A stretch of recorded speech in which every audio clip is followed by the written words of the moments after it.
Hindi lang maasim, masarap din. Sarap asim. Tapos na po tayo. Papakita ko po sa inyo ang dish namin. Yo, shout out mga kainday. Ayan, hello. Kumusta ang lahat dyan? Malapit na ang Christmas pero wala pa rin nangangamoy Christmas. Ayan. For today's video guys, kasi super dami nagre-request ulit na mapanood nila ang ating idol. Ipapanood ko sa inyo ito. Sa bagay, marami na nakapanood nito sa inyo pero ang iba gusto talagang balik-balikan. Dahil kahit ako, tuwan-tuwa ako pag napapanood ko ito. Ang galing niya mag-Tagalog. Ayan yung pagluluto niya ng chicken adobo. Yan ang ipapakita ko sa inyo guys.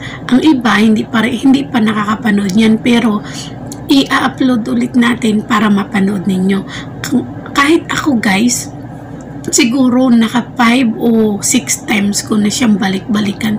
Ang galing talaga niya mag-Tagalog dun guys. Napakasarap niya magluto din. Tsaka yung favorite niyang chicken adobo ang kanyang niluto dyan. Kaya yan ipapakita ko sa inyo guys. Panoorin nyo guys kasi matutuwa din kayo kasi kahit ako nakailang nood na, siguro kayo din. Kaya wag na kayong ano dyan ha, wag na kayong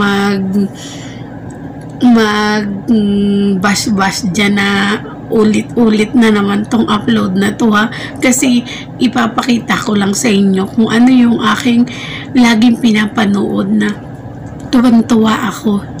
Kaya sana kayo din, matuwa din kayo kasi idol natin, hindi tayo magsasawa kahit pa paulit-ulit yan, kahit pa sa ibang channel mo na panoodin mo na naman sa channel na to, panoorin mo na, kahit makasampung channel ka mapanood dyan, hindi nakakasawa guys. Supportahan natin ang ating Patrick Bolton at Harleen Budol.